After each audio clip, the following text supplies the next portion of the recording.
Hello folks, Beastmode Pops here. Oh, just twisted my hand the wrong way. I just want to give everybody an update. I pretty much made this channel and then stopped adding content to it because I tore my bicep muscle. I had made those videos, the ones I started the channel with, like a week or so before I posted them.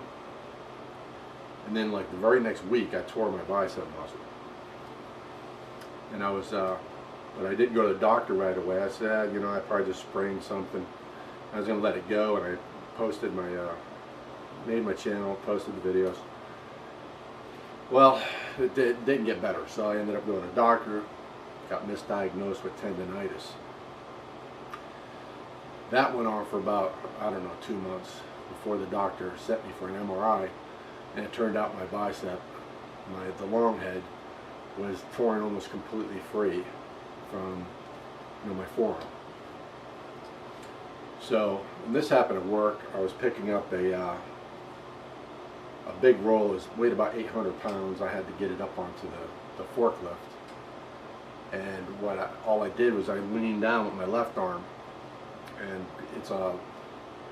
I work at we recycle plastics. But it's not like your Coke bottles and your trash and that. It's like the plastics they use in production to make packaging and stuff.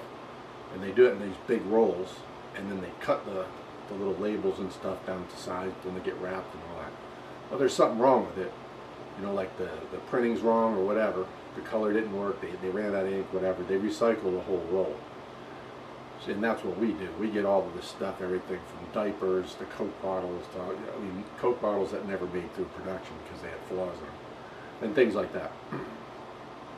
So I was picking up an 800-pound roll, not literally, but just enough because the rolls are like toilet paper rolls. They have a big cardboard core in them.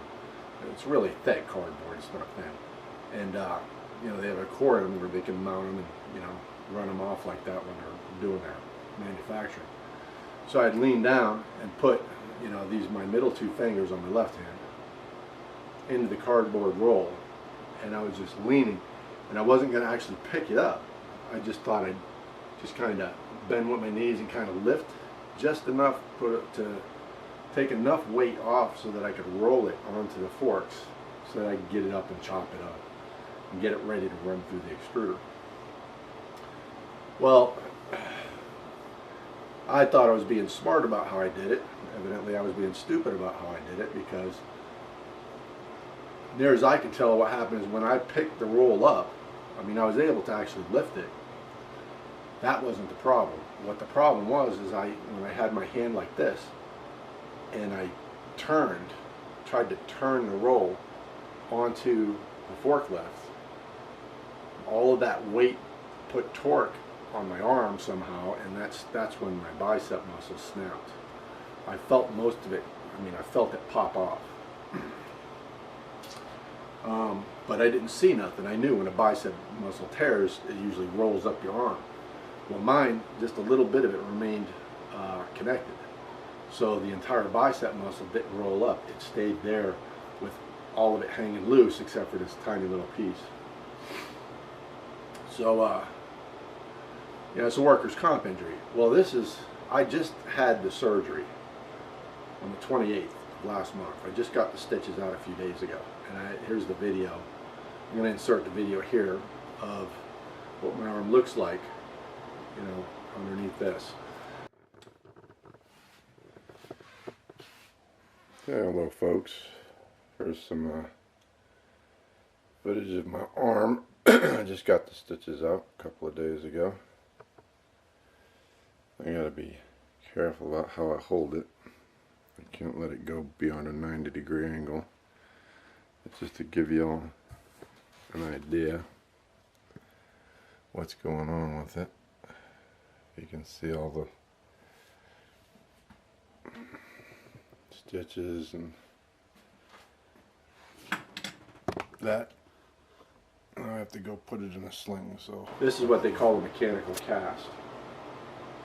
And what it's designed for is this dial here. They can, over the next few months, because it's a 6-month recovery, they can change they can lock it out at certain degrees of movement. Right now it's stuck at a 90 both ways, so I can't move it at all. And then they'll change it. They'll add like 20 degrees up and down, so that slowly I'll get more and more use out of it. And then I have to go to physical therapy and start rebuilding the muscle. So I didn't think it was appropriate for me to try and start a channel about teaching people how to get fit and healthy right when I just tore a muscle and I can't even show you how to lift weights and so forth. And in the meantime, I couldn't lift weights, and if you watch my other videos, you know I lost over 170 pounds. Well, that was due to working out, building up my testosterone, building up my metabolism, and things like that. Well, if I can't work out, obviously some of those effects start to reverse. They didn't reverse very quickly, though, I have to say. I mean, at this point, when I took the pictures that you can see, and I'll even put one here, this one here is pretty much the only one I have after I lost the weight. I was at 215 in this picture. I had actually gotten down about 2 months later, even though I wasn't working out, I continued to lose weight. So about 2 months later, right when I had started, because I was working out like my delts and my back and stuff like that, what I could without having to involve whatever was painful here, which wasn't a heck of a lot, let me tell you. It's pretty difficult to do anything with a torn bicep, but whatever I could do, I did. So I was maintaining somewhat, probably enough just to keep my metabolism active, so to speak. So I did get down to 206. Well, actually, probably the next month, really. So probably the work I had put into it up until that point, because I was losing weight continually. And then I got down to 206, and then it started going back up again. I got back up to 215, and I started compensating for not being it, because at this point I knew, and the doctor had put restrictions on me where I couldn't use my left arm for anything until I had the surgery, which took a year, almost a year. But so I had, I was still maintaining about 215 to 220. I was bouncing up and down a little bit right there. That was completely diet. Well, yeah, it was completely diet that I was maintaining. However, my thoughts are that later, which I made a big mistake, I actually knocked myself out of kilter on my diet intentionally, because I figured if I can't show everybody how to work out properly and that to raise our testosterone, well, at least what I could do is, since I know I'm going to gain weight, you know, go ahead, eat like normal, like I used to, except not as much. You know, I used to sit down to 2 pizzas. Well, not really. Maybe a pizza, a whole pizza. I'd probably put away a whole pizza by myself, you know, in my fattest days. But eat like a normal. Instead of being ketogenic, I went back to eating like you know, some donuts, which I never really ate, donuts and chocolate and candy. And well, at work, all we had was a vending machine and a Coke machine. So I ended up drinking soda, which I never drank. I mean, I rarely ever drank sodas ever in my life. I mean, all of the weight that I gained, well, that's for another video, but another diet video, which is coming up. This is this one right here is my health video, my health diary. I'm going to keep a health diary on my recovery from the bicep injury and so forth,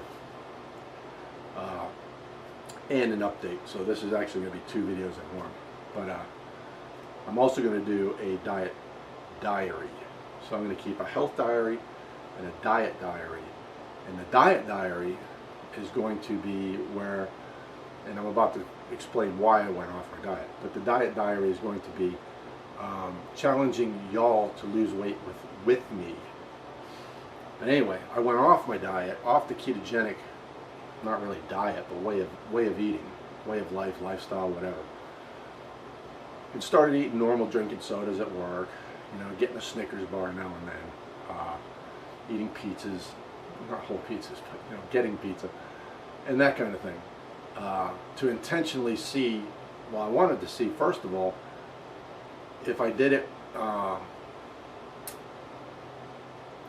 in moderation, am I going to continue to maintain this weight, or is it going to go up? I wanted to see what was going to be the impact on my metabolism and my fat if without the exercise. And so I went and did that. It took 2 months before my body started to react to me taking in sugars again. So my body continued to try to stay ketogenic, which it really didn't because there was sugar in there, but it attempted to try to stay that way because I've been like that for over a year and a half, 2 years. But it kind of lingered for about 2 months, and then all of a sudden I started to notice that the pounds were coming pretty quick.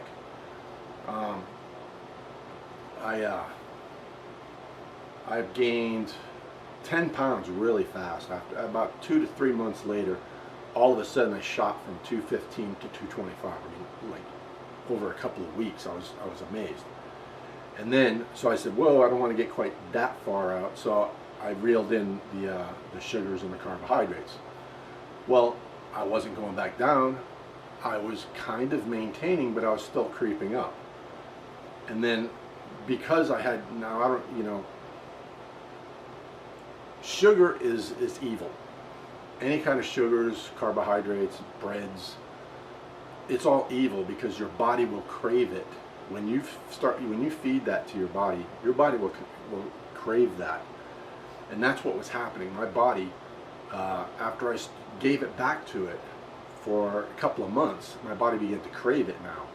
So when I noticed that I was starting to gain the weight, I said, and I was going to reel it back in and maintain that. And then I was going to do a diet diary and show everybody how I was going to lose that weight back down and have everybody lose it with me. Well, my body was craving that stuff, so I still wanted it, and I kept on eating that way, and I was justifying it to myself, which we all do. This is the problem. This is the evil to carbohydrates. I started justifying it to myself, even though I knew better, because I had already been through all this. I'd already lost all of the weight. I'd already gotten, you know, pretty damn good shape. I was almost in better shape than I'd been in decades. Pretty close to my best shape, health-wise anyway. So, and the evil of the carbohydrates made me crave, made me justify to myself, well, you know, it's going to be a while before I have the surgery anyway.